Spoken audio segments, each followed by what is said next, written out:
시청자 여러분 안녕하십니까? 국현우입니다. 이번 주 남북예창 시작합니다.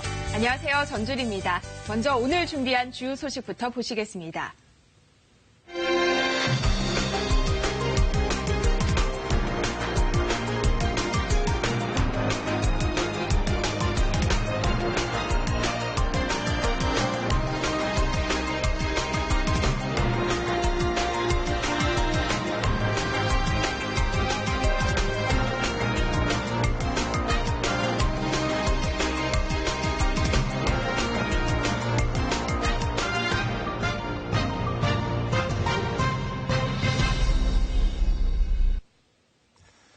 시진핑 국가주석이 중국 최고 지도자로서는 14년 만에 북한을 국빈 방문했습니다. 정상회담에서 김정은 위원장은 미국과의 대화 의지를 재확인했고 시진핑 주석은 한반도 비핵화에 적극 개입하겠다는 뜻을 분명히 했습니다.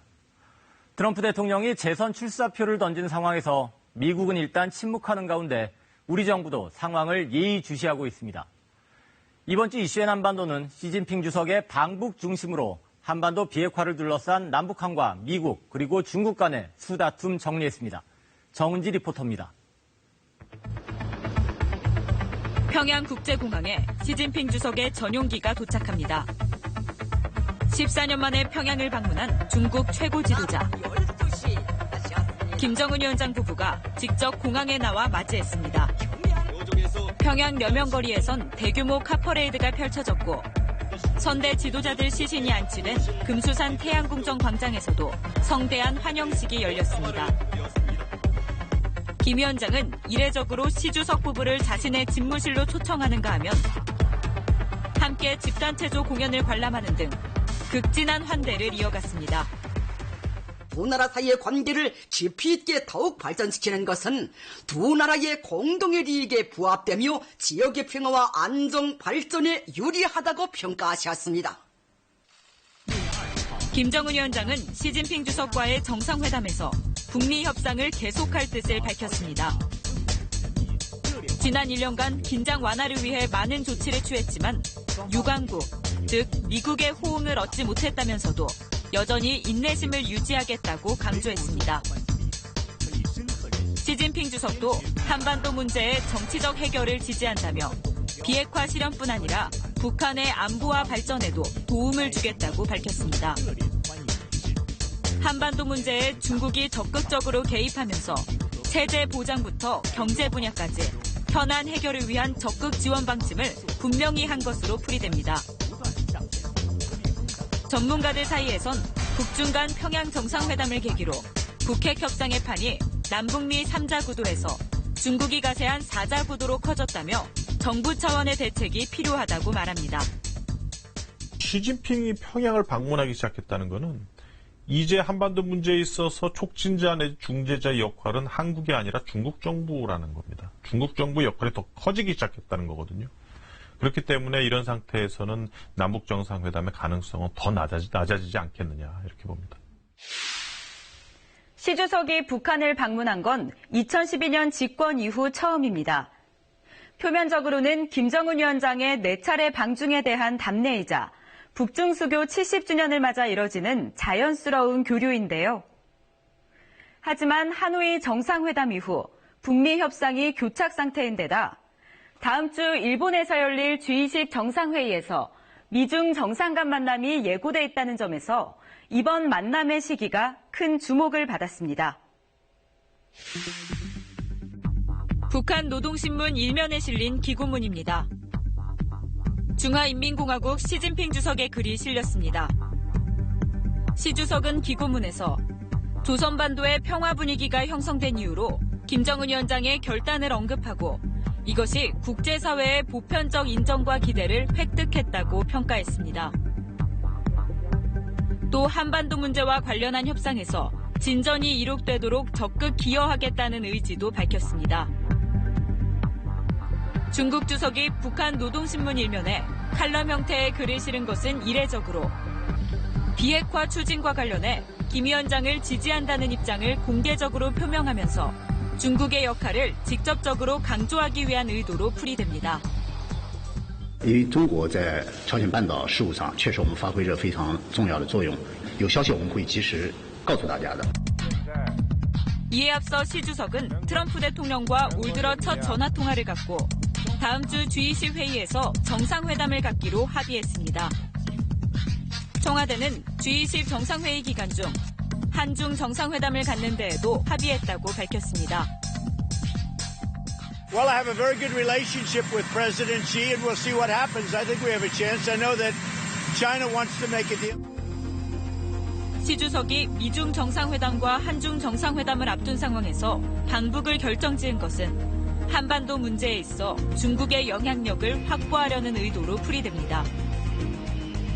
최근 김정은 위원장의 친서가 트럼프 대통령에게 전달되고 우리 정부도 남북미 간 물밑 대화가 진행되고 있다고 밝힌 상황에서 김 위원장의 진위를 파악하고 북한에 대한 영향력을 과시하려는 기회로 삼고자 했다는 분석입니다. 무역전쟁으로 악화일로를 걷는 미중 관계의 전환점 마련을 위해 북한 카드를 활용해보려는 의도가 담겼다는 해석도 있습니다. 중국 입장에서는 지금 미국과 대결 구도로 가져가 봤자 유리할 게 없습니다. 지금 판세는 미국이 유리한 쪽으로 흐르고 있으니까 시간은 미국 편이라고 보면 결국 시진핑 입장에서는 북한 문제를 가지고 미국과 딜을 하기 위해서 북한을 방문하는 것이 아니냐. 그렇다고 한다면은 아마 추후에 이제 북미 간의 비핵화 협상에도 긍정적으로 작용할 가능성은 남아있다. 이렇게 보는 게 맞겠죠. 하노이 회담 결렬과 대북 제재 지속으로 공격에 놓인 김정은 위원장으로서도 이번 북중 정상회담은 입지 회복에 좋은 기회가 될 것으로 보입니다. 시 주석의 첫 북한 국빈 방문이라는 상징성이 있는 만큼 북한에 상당한 경제 지원책이 돌아갈 것이란 관측도 나옵니다. 중국은 2001년 장쩌민 전 주석 방북 당시 식량 20만 톤과 디젤류 3만 톤을 2005년 후진타오 주석 방북 당시 20억 달러 상당의 대북 지원을 한 것으로 알려졌습니다. 유엔 안보리 대북 제재 결의안을 해치지 않는 선에서 할 수 있는 것으로는 주로 이제 식량 지원 같은 것은 가능합니다. 그리고 그 이외에도 김정은이 추진하고 있는 관광 개발 사업이라든가 경제 발전과 관련해서 중국의 경제 기술 지원 협정이라든가 또는 중국의 대북 투자를 확대한다라든가 하는 측면에서 지원이 가능할 것으로 봅니다. 하지만 보다 큰 관심은 시 주석의 방북이 북미 협상에 끼칠 영향에 쏠리고 있습니다. 현재로선 중국의 영향력 확대가 비핵화 국면을 타개할 돌파구로 작용할 것이란 분석이 우세합니다. 중국이 협상의 촉진자 역할을 하겠다는 뜻을 분명히 한 만큼 무리하게 협상 흐름을 바꾸는 행동을 하지 않을 것이란 관측 때문입니다. 이번 방문이 한반도의 완전한 비핵화 협상의 조기 재개, 그리고 이럴 동안 한반도의 항구적 평화 정책의 기여하게 될 것으로 기대한다는 그런 입장 다시 한번 반복해서 말씀드리겠습니다. 반면 미중 무역 갈등이 첨예한 상황에서 전격적으로 결정된 방북인 만큼 시 주석의 방북을 불안하게 보는 시각도 있습니다. 결국 중국의 영향력이 과도하게 확대되는 경향이 있을 수도 있기 때문에 그것은 향후에 미국이나 북한이나 한국이 중국을 바라볼 수 없게 만든다는 측면에서는 비핵화와 관련해서는 힘의 균형추가 중국 쪽으로 기울었기 때문에 반드시 꼭 좋다고만 할 수는 없는 그런 측면도 있는 건 사실입니다. 미국은 북중 밀착을 경계하며 촉각을 곤두세우는 눈치입니다. 미 재무부는 이번 주 북한이 대북 제재를 피하도록 도운 혐의로 러시아 금융회사를 제재 대상으로 지정했습니다. 지난 3월 트럼프 대통령의 지시로 추가 대북 제재를 철회한 지 3개월 만입니다. They are suffering greatly in North Korea. They're having a hard time in North Korea. And I just didn't think additional sanctions at this time were necessary. 러시아를 겨냥했지만 시진핑 주석의 방북 당일 발표되면서 중국의 제재 이탈 가능성을 우회적으로 경고한 것 아니냐는 해석이 나옵니다. 앞서 백악관과 국무부는 시진핑 주석의 방북과 관련해 북한의 완전한 비핵화가 국제사회의 공유된 목표라며 중국의 역할을 강조한 바 있습니다. 미국은 제재 조치와 동시에 북한의 대화 메시지도 내놨습니다. 비건미 대북정책특별대표는 비핵화 협상에서의 유연성을 화두로 던졌고 이도훈 본부장도 대화 복귀 메시지를 보냈습니다. Both sides understand the need for a flexible approach. This is the only way to move forward in diplomacy. I urge North Korea to respond to President Moon's outstanding invitation to hold inter-Korean summit, if possible, before President Trump visits Korea next week. 이런 가운데 트럼프 대통령이 출정식을 열고 2020년 재선 도전을 공식 선언했습니다. 미중 무역 협상과 이란 핵 협상 등 국제 현안도 언급했지만 시진핑 주석의 방북을 의식해서인지 북한에 대한 언급은 없어 눈길을 끌었습니다. 트럼프 대통령의 대선 캠프가 본격 가동되면서 제작된 홍보 동영상입니다. 대외 정책 성과로 유일하게 북미 정상회담을 내세우고 있습니다. 북한과의 비핵화 협상을 대선 레이스의 동력으로 삼으려는 의중이 드러나는 대목입니다. 하지만 트럼프 대통령의 재선 출정식에선 북한이란 단어는 단 한 차례도 등장하지 않았습니다. First we do make America great again, then we do keep America great. Let me hear it. Ready? Make America great again.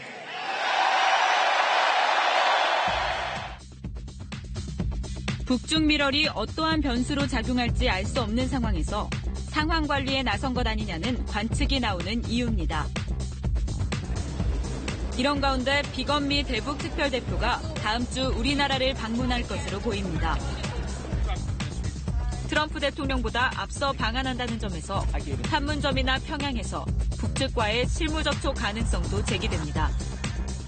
비건 대표는 지난 2월 하노이 회담을 20여일 앞두고 방한했을 때에도 평양에서 2박 3일 실무 협상을 벌였습니다. 문재인 대통령도 지난주 3차 북미 회담 성공을 위해 실무 협상이 먼저 열려야 한다고 제안했습니다.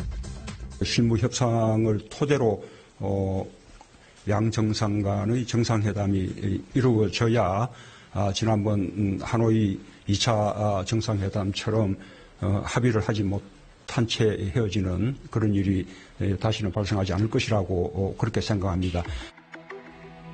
특히 비건 대표의 방한은 시진핑 주석의 방북과 트럼프 대통령의 방한을 사이에 둔 시점이라 더욱 주목됩니다. 이달 한반도를 둘러싼 정상 외교전이 북미 실무 접촉으로 이어지고 다시 비핵화 대화의 불씨를 살릴 수 있을지 관심이 모아지고 있습니다. 정부는 최근 식량난에 처한 북한을 돕기 위해 쌀 5만 톤을 지원하겠다는 방침을 공식 발표했습니다.